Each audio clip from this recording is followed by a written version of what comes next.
Agenda 21 is the action plan. It's the blueprint to inventory and control all land, all water, all plants, all minerals, all animals, all construction, all means of production, all information, all energy, all education, and all human beings in the world.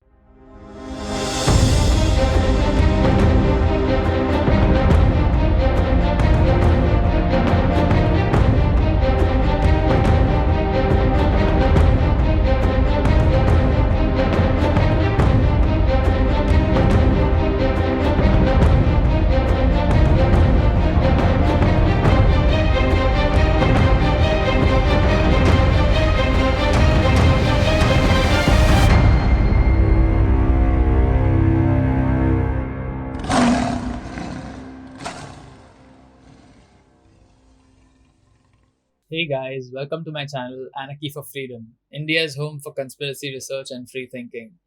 If you like my content, please hit the bell icon in YouTube, comment and like my videos, share them as far as possible so I can reach more people.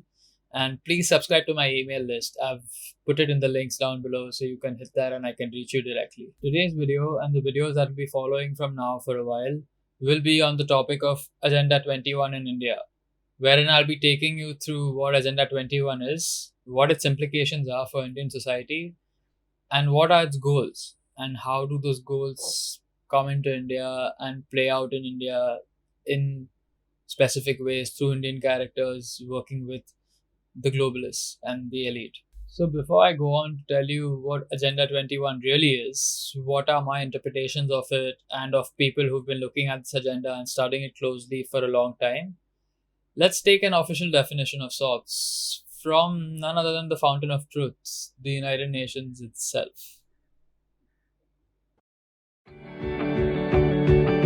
This September, 193 countries will meet at the UN to adopt new global goals. These 17 goals provide a roadmap that will help the world achieve sustainable development. But what exactly is sustainable development and how does it affect us? Sustainable development is development that meets the needs of the present without compromising the ability of future generations to meet their own needs. But what does that mean? Everyone understands the need to grow their economies, but not everyone takes into account the negatives that unbalanced economic growth can have on the environment and on people's well-being. It's time to change that by looking at the world in a different way. The Sustainable Development Goals will help us to do that. Sustainable development is about the big picture. It's about improving the lives of everyone, everywhere, and achieving all these things together. But it's also about the details. That means we want economies to grow, companies to thrive, and people to have decent work. We want to create new, innovative technologies, but not by harming the environment. We want everyone to have access to nutritious food regardless of where they live. We want affordable and quality education for everybody, not just a few. We want freedom of speech, but we don't want that to mean violence. But how can we achieve all of this, and where do we even start? Well, the 17 goals will mean member states, alongside civil society stakeholders and major groups, will be working together for the next 15 years, looking at ways we can do business differently so that everyone gains. With these 17 global goals as our guide, we can achieve sustainable development and live in a world where people and planet benefit. But we have to act now. This is the time for global action. To find out how you can get involved and learn more about the goals, go to www.un.org/sustainable development. I don't know about you, but that sounded like the most meaningless propagandistic jargon I've heard in a long time. And it doesn't really explain anything. It's just a sugar-coated fairy tale version of what these people are really working towards and trying to accomplish. To get a more meaningful answer of our question on what Agenda 21 is, let's turn to some researchers who've been looking at this for a really long time and get their opinion on what this really means for us. Agenda 21 is the action plan. It's the blueprint to inventory and control all land, all water, all plants, all minerals, all animals, all construction, all means of production, all information, all energy, all education, and all human beings in the world. In a nutshell, the plan calls for governments to take control of all land use and not leave any of the decision-making in the hands of private property owners. It is assumed that people are not good stewards of their land, and the government will do a better job if it is in control. Individual rights, in general, are to give way to the needs of communities, as determined by a globalist governing body. Moreover, people should be rounded up off of the land and packed into human settlements or islands of human habitation, as they are called in the UN Agenda 21 documents, close to employment centers and transportation.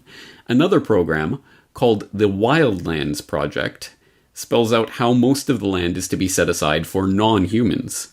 In anticipation of our objections to such plans, our civil rights will be dissolved. What's happening is that there's a massive resource grab going on all over the planet. And when I say resource grab, you have to put yourself in Rockefeller's shoes and the banker's shoes, the Rothschild shoes and whatever, and say, what do you do when money wears out? What do you do?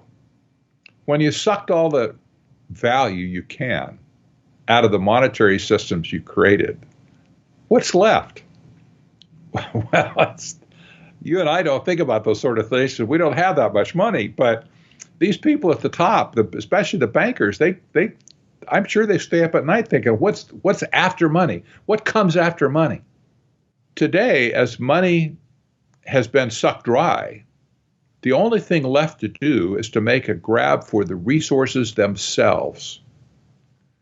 And that's what sustainable development is all about, is taking the resources of the world away from you and me, away from private companies that aren't part of the clique, if you will, and putting them into a global common trust that will be managed by them for their benefit. The UN Paris Agreement, most expensive treaty in world history. The Green New Deal estimates up to 93 or $4 trillion, hammering families with unnecessary energy costs. We have gas tax proposals, 50 cents a gallon. Would you rather have bad storms or pay 50 cents a gallon? I'm sorry. So if we all agree to pay 50 cents a gallon, we're going to get less hurricanes and tornadoes and floods and droughts. What era are we living in? They're essentially saying your SUV controls the weather the same as your car controls it. So it's a way to transform the economy, massive wealth redistribution, massive central planning, with literally bean counters affecting every aspect of your life. And I say that because the UN chief has actually said we need to treat meat eaters the same way we treat smokers and relegate them to a section of a restaurant or outside or ban it completely. We need to stop gas-powered cars, ban that, make them all electric, despite the fact that electric uses all sorts of rare earth minerals that you need massive amounts of fossil fuels to get, and battery technology, and they're no more earth-friendly. We need to affect our diet, agriculture. They're going after cows. They're going after your appliances, Energy Star, Department of Energy, every aspect of your life. Your washing machines, your dishwashers, less efficient, less powerful, more efficient, but less powerful than they were 15 years ago. Low-end appliances 15 years ago outperform high-end ones today because the government is slowly choking the life out of everything and making them less and less powerful, all in the name of saving the planet. That sounds quite different from the meaningless platitudes of the United Nations, right? Hopefully, as you can see by now, Agenda 21 has nothing to do with saving the planet, but what they're actually trying to do is using our natural urge to protect the environment as an excuse to take away all our freedoms and essentially monopolize all the resources on the planet, whether it be manufacturing, production, distribution, control of the land, the ecosystems, deserts, forests, wildlife, oceans, you name it, even down to the individual itself. They want total control over everything because, as Patrick would suggested, if you had all the money in the world and you sucked all the world's wealth dry, what would you do next? Before we take a good look at what the goals and motives of Agenda 21 are and try to put them into context, let's get a handle on where Agenda 21 really originated from and why it's gained so much momentum today. We can trace this back at least to the 40s with the rise of the technocracy movement in America, but more concrete links start emerging during the Habitat 1 and 2 conferences of the UN, wherein this idea that private property, in the sense the private property that we own, is a threat to the planet and a threat to our future. This idea emerged from the Habitat 1 and 2 conferences and gained some momentum from there. After this, the Brundtland Commission issued a report called Our Common Future, and this came in 1987. This commission was chaired by a lady called Gro Harlem Brundtland. To those of you who don't know, she was a member of something called the Trilateral Commission, which is a body founded by two big-time notorious globalist insiders, part of this cabal that I'm talking about, David Rockefeller and Zbigniew Brezinski. And the main goal of the Trilateral Commission, in their own words, is to establish, quote-unquote, a new economic order. This is the world government, world technocratic, fascist, global central bank dystopia I've been talking about in a more watered down language. This commission basically laid the groundwork for the sustainable development movement, and a lot of the ideas that come forward through in Agenda 21 are presented in the report of Our Common Future. This commission was also chaired by a character called Maurice Strong, who was a big-time Rockefeller oil man and insider of this cabal. Having gleaned some historical understanding about the origins of this agenda, let's turn to taking a closer look at what its real goals and motives are. Starting with an end to national sovereignty, state planning and management of all land resources, ecosystems, deserts, forests, oceans, mountains, and freshwater, agriculture, rural development, biotechnology, and ensuring that there is equity, which means equal slavery, really. The state to define the role of business and financial resources. Abolition of private property, they'll say it's not sustainable. Restructuring the family unit. Children raised by the state. People told what their job will be. Major restrictions on movement. Creation of human settlement zones. Mass resettlement of as people are forced to vacate the land where they live. Dumbing down the population, which had been achieved a long time ago, really. And mass global depopulation in pursuit of all of the above objectives. Hopefully, as you can see by now, this agenda has nothing to do with saving the planet or conserving resources, but it's really about making us hand over control of all the resources of the planet to a tiny number of people and establishing neo-feudalism on the planet. Neo-feudalism being the concept where a few people own all the resources and other people have to take permission from these people in order to be able to use the resources or conduct some kind of business with them. To be honest, they've played it very cleverly here because they're making it look like Agenda 21 is this sort of non-binding global emerging consensus which nations don't have to really abide by, but they can choose to implement it if they want to. But what's really going on behind the scenes is that the United Nations has spawned off an organization called Local Governments for Sustainability, abbreviated as ICLEI. And while making it look like this agenda is non-binding, what they're really doing is getting local municipal bodies to tie up with ICLEI so that these municipal bodies implement Agenda 21 policies in their neighborhood, at the same time making them look like these policies were grassroots and organic and something that the local communities came up by themselves to begin with. As we can see on the screen here, most municipal bodies in India are part of this. You can see Thane Municipal Corporation is a part of this here in our city. And even the BMC, Greater Mumbai Municipal Corporation, is a part of this here. What they're doing is they're pushing Agenda 21 policies through all of these different corporations in India and making it look like they're coming up with them on their own. And this will become really extremely significant in the future when I put into context what's happened with Aarey, what's going on with the Coastal Road project, what's happening with development issues in Mumbai plays into this and is connected with this fundamentally. To get a glimpse of the world that these people are trying to create, we can gain some idea from a movie called Hunger Games, in which they really showed some of the strands of what the future society that they're working towards will look like. This includes this elite that lived in the capital, which lived off, unlike most of the normal ordinary population, was living in those areas in total serfdom and slavery. If you see the movie, it becomes obvious that these areas were cordoned off, and the only mode of transport for the slaves in that society was high speed rail. The elite essentially enjoyed all the luxuries and things that were available in society, whereas the ordinary population was really restricted from traveling. They did not have any access to the areas that the elite could access, which, in terms of what they're trying to create now, is blocking us into these human settlement zones and keeping us from accessing most of the resources and the biodiversity on the planet, which will be sanctioned of human use, where we will not be able to enter those areas and access them.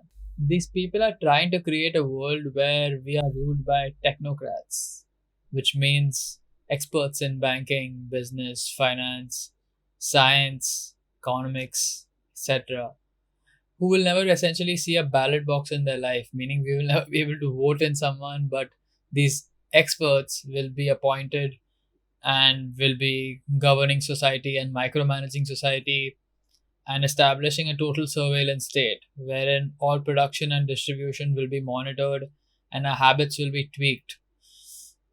Something like, you ate too much meat this week and your quota does not allow you to eat more meat going forward, or you used too much water this week, so now we're going to restrict your water use, and things on those lines. They're trying to create a world fascist government which essentially dictates to the entire planet, coupled with a world army which polices the will of the world government on the entire planet, and a world central bank with a digital cashless currency, which has major implications for financial sovereignty and freedom.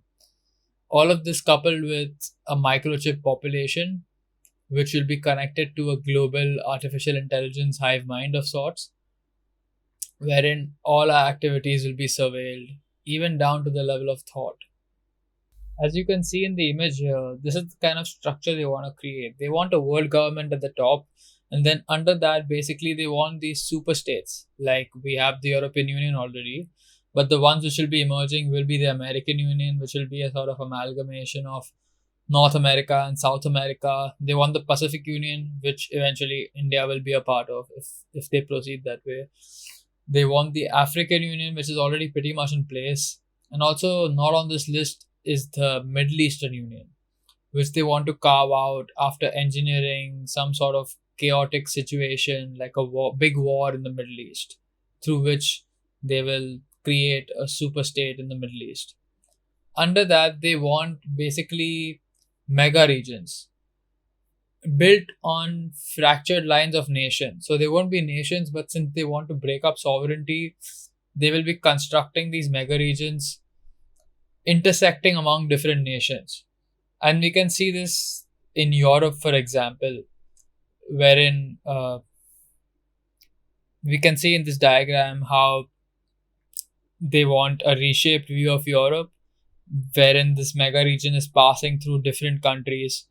And this is being done in an effort to break culture, to break things that bind people to nationalism. And I'm not saying that's a good thing either, but it's just their agenda and we have to see it in that context in order to make sense of it. Also, these mega regions can be seen in America's map. This is something called Megaregions of America, the emerging megaregions of America 2050.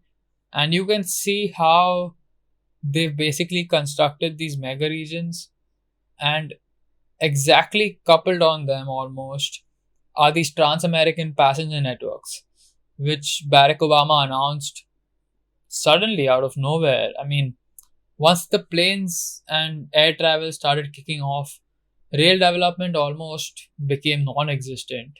But for some reason, Obama and Cameron and all these people in America and Britain, for example, announced in their presidencies these long-term plans going up to 2030 to scale up the high-speed rail networks. And if you see these high-speed rail networks, at least in this American example, are overlapping exactly the megaregions which are planned for America in 2050.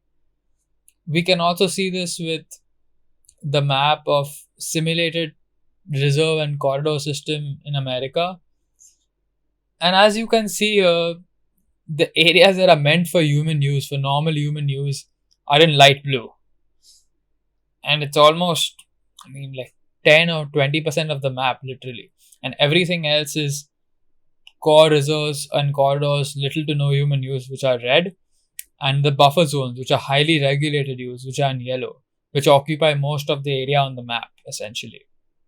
So basically, the kind of structure that they want to establish is a world government under which there'll be these super states like the European Union, under which there'll be these mega regions like I showed you in the European example, and then under that, we'll have something called human settlement zones, which are these urban areas that are meant for human use that I spoke about, and they're called the term human settlement zones in these Agenda 21 documents. So essentially, what they're trying to do is pack us into these human settlement zones wherein most of the area of the country, eventually the mega region, will be unavailable to us for human use, as I showed you in the American example with the blue areas strictly meant for human use, and the rest were either highly regulated or just cordoned off straight off for normal ordinary humans. At this point you might be wondering, alright, this sounds a little far-fetched. How are they going to move so many people off the land and pack them into these areas like you're talking about? And I have two simple answers to these things. One of them is they want to reduce the global population so that managing and moving people around becomes very easy. And they want a war on indigenous and tribal people and people living off-grid, which I will be showing you right now through many instances in India itself. So let's look at a few case reports to make sense of this. Here is a statement by ex-central bank head Raghuram Rajan saying India should move out of agriculture into industry and services. The society has always found ways to adapt to changing times even when there have been fears of machines replacing humans. This is not just him, it's been literally monetary policy of our central bank to work on these lines wherein they want people to get out of agriculture into manufacturing and services. What this means is they want people to get out of rural areas and get into these urban cities like I'm speaking about. So this is one factor that ties into that. Another one is our Supreme Court in February this year literally ordered the eviction of millions of people whose land rights claims have been rejected by them. And this ties into the Modi government planning a more draconian version of the colonial era Indian Forest Act, wherein if you dig into the details of this, there's a draft document that leaked out which was formed between India's new Minister of Environment and Forests and lawyers and forestry officials and the CEO of the World Wildlife Fund in India. Keep this in mind. I'll be going into the World Wildlife Fund very soon and explaining why their involvement in policy in India is a really, really bad thing. And here are some of the new policies which this act supposedly includes. I mean, we don't know for sure because it's not out yet, but this is a leak, so take it with a grain of salt. A huge program of militarization of India's forest and tiger reserves with thousands of officials routinely armed. Forest department officials given the right to shoot people to prevent forest offences and enjoy virtual immunity from prosecution. Forest officers given the right to shoot, search, seize property and arrest citizens, while the burden of proving innocence would lie with the accused. The undermining of groundbreaking legislation that sought to redress the historical injustices to India's tribal people. State government able to take away forest rights in the name of conservation. This is revealing a lot, if you understand things from my perspective, because what they're trying to do with Agenda 21 is essentially take over these lands in the name of sustainability and conservation and chuck the tribal people out of the land. If you put all of this together and look at the bigger picture, this makes total sense of why our cities are getting crowded and we have so many people coming into the city with such shortage of space. I mean, you just have to look at the other station at 6 o'clock to get an instance of what I'm talking about if you aren't from Mumbai. And it also makes sense from what just went down in Aarey. Because the metro shed that the government was trying to build there could have been built at Kalina or could have been built at Kanjurmarg. There were other locations where the trees and an ecosystem wouldn't have to be destroyed to make the metro possible. But hopefully now you understand with all of the stuff I told you about the high-speed rail networks and why they want it to be the dominant form of transport in the future, why the government is pushing ahead with it so desperately. And Aarey kills two birds in one stone because they also get to take over the land and the forest area, which they recognize as a forest actually, but it was, the documents for that went missing somehow.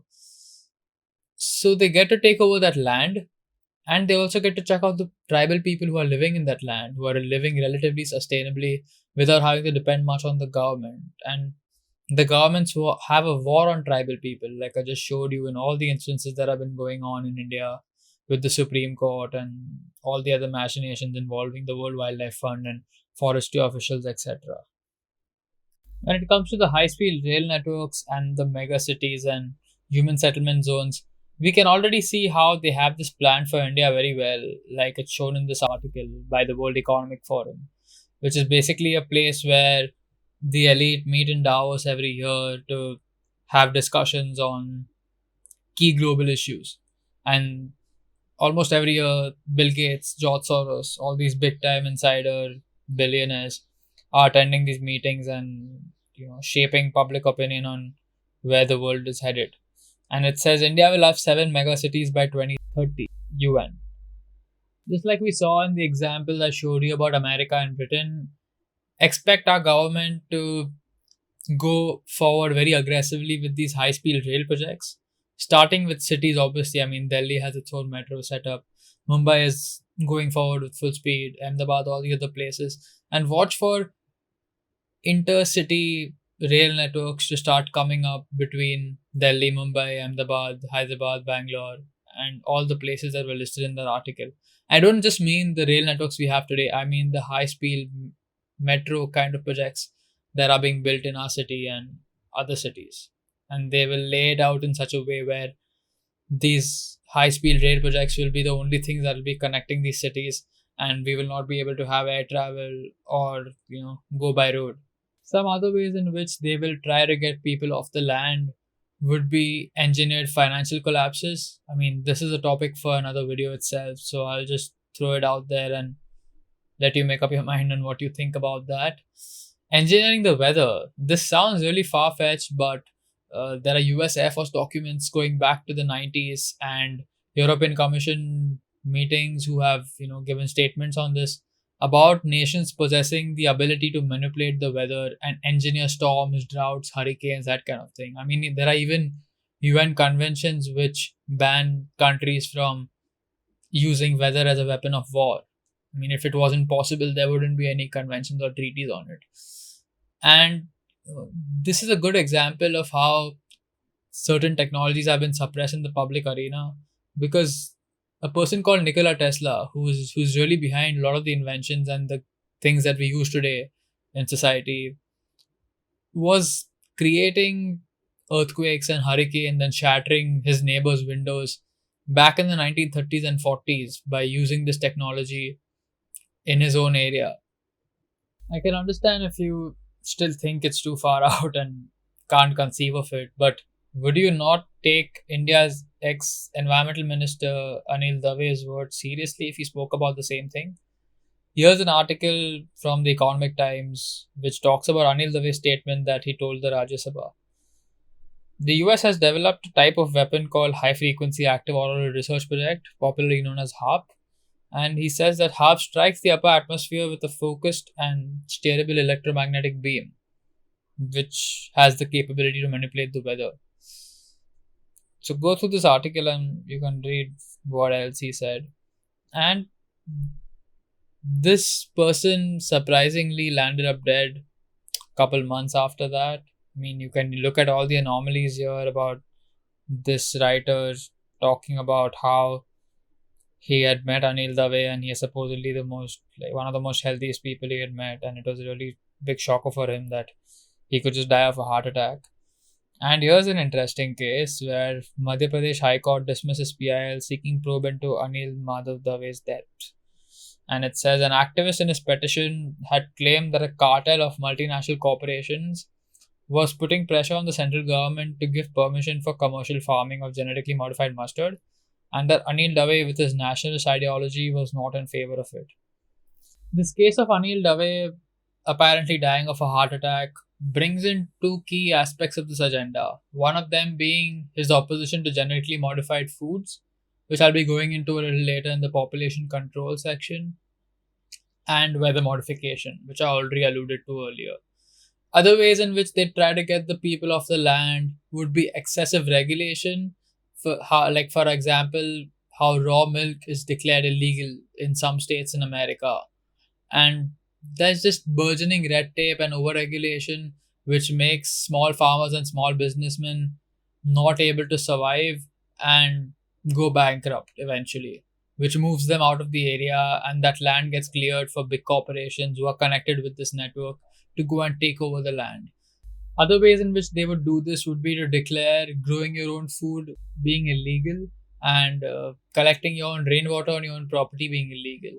I mean, it sounds too far-fetched and dystopian, but sadly, certain places on the planet already have laws like this, wherein there have been instances where people serving food to homeless people have landed up being arrested, and their gardens have been destroyed by the police and the law enforcement. This brings me to the point about how financially are they going to take away the land from these people, and what is the mechanism through which they would make this happen. This ties in certain key global institutions and players like the Global Environment Facility, and it also brings in the World Wildlife Fund, which has a notorious historical basis for its activities, and it was founded by people like Prince Philip, Prince Bernhard of the Netherlands, Godfrey Rockefeller, and Julian Huxley, who also created UNESCO.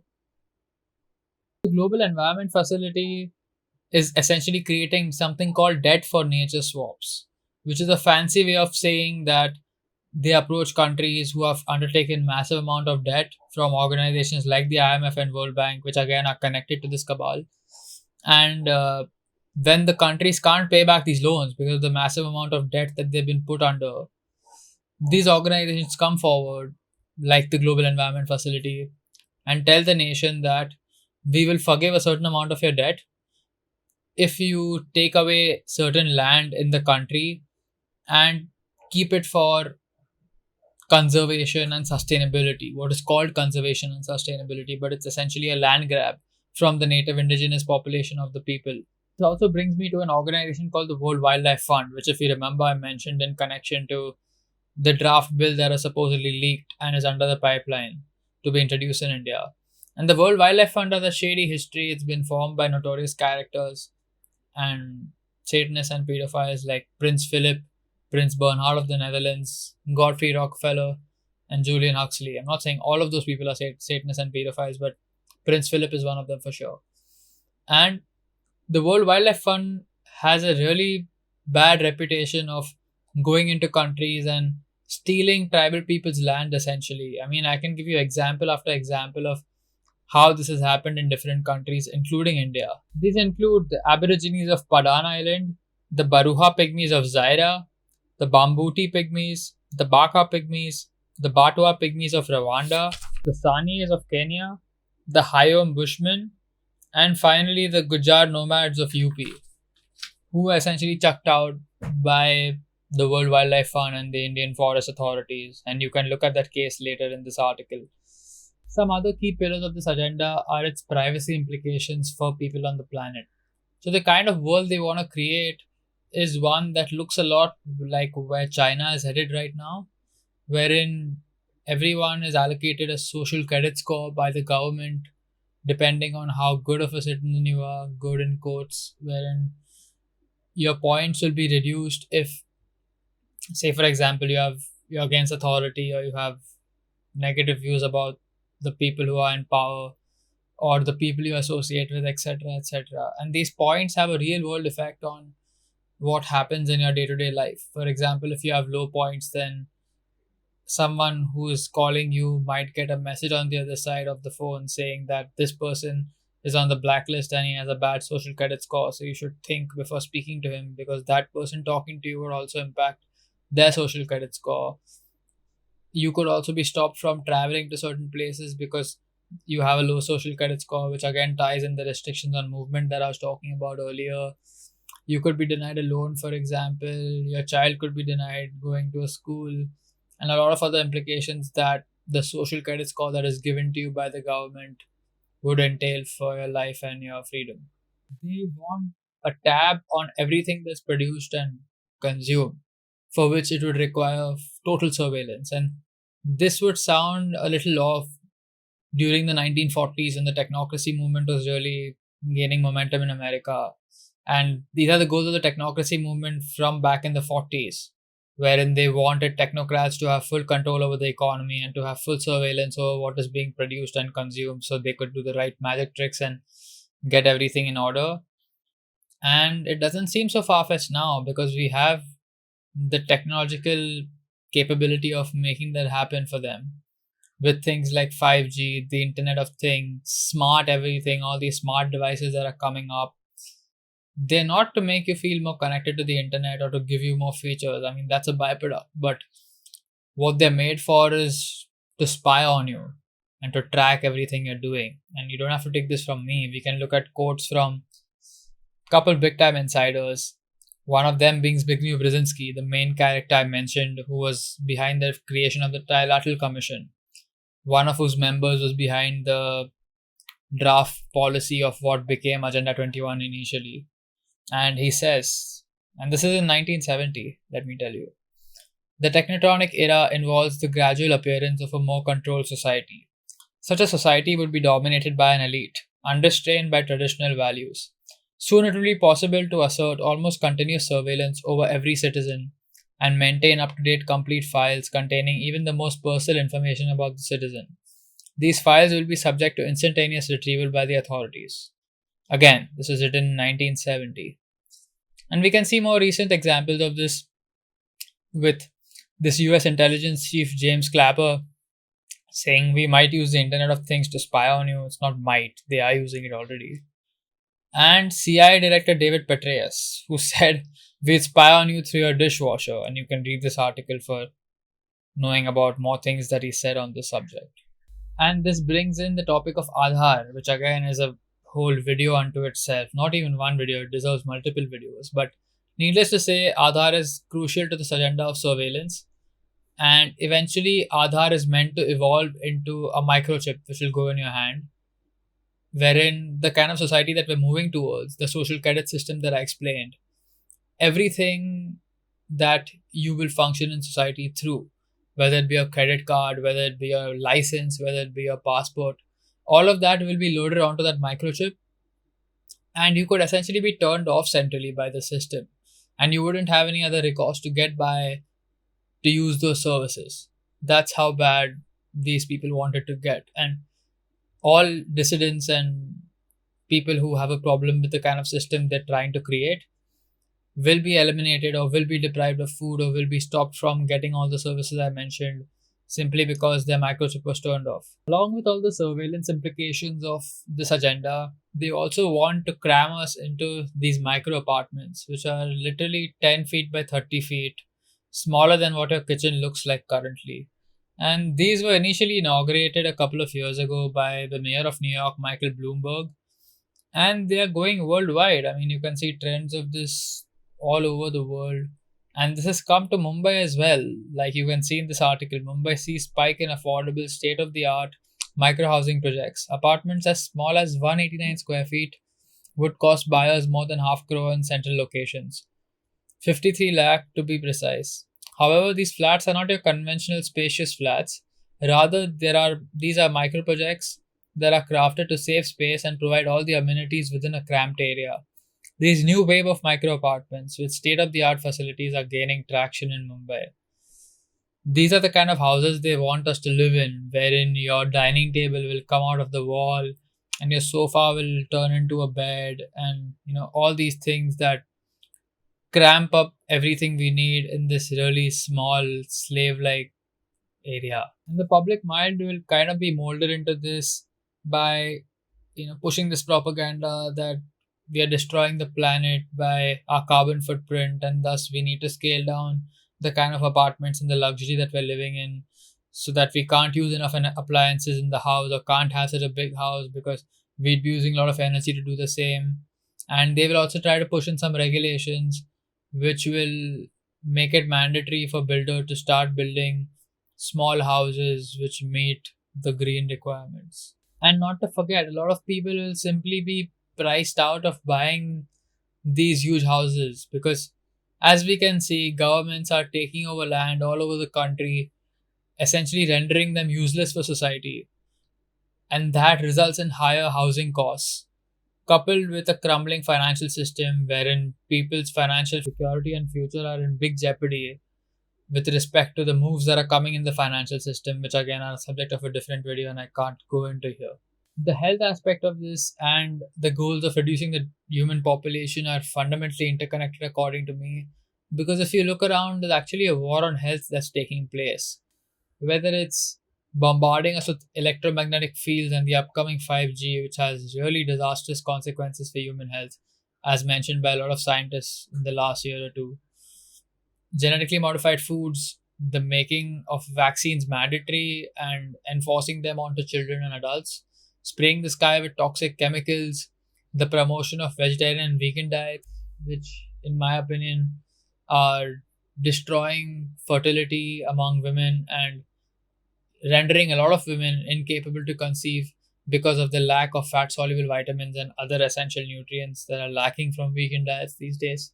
These tools, along with a lot more, are being used by the global elite to systematically cull and reduce the human population. And this is not to mention the engineered wars that take place and the upcoming agenda of manifesting a third world war, essentially, wherein the NATO forces and the West will be put into conflict with Russia, China, Iran axis. And this is the kind of war that has been on the books and been a part of the plan for a really long time. If you start to dig into the research and look into the writings of these characters and what they've said over the years. For those of you out there like me who are really passionate about their health and try their best to take control of it, whether by eating whole, organic, non GMO, pastured foods, or by doing all the lifestyle changes they can, like, getting enough sunlight and thinking about near infrared saunas and things like that.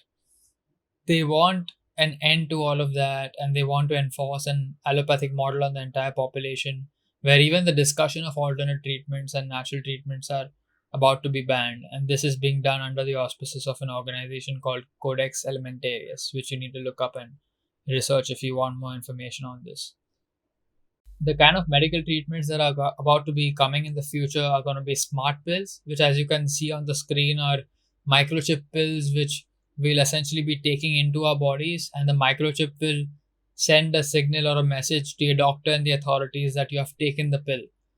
And this sounds fine and not problematic when you think about, okay, if I have a disease, then the doctor obviously wants me to take the medicine and it helps with compliance. But imagine if you're falsely diagnosed for a disease, like say you're falsely declared as schizophrenic because the government and the authorities don't like what you're doing, or infinite number of examples.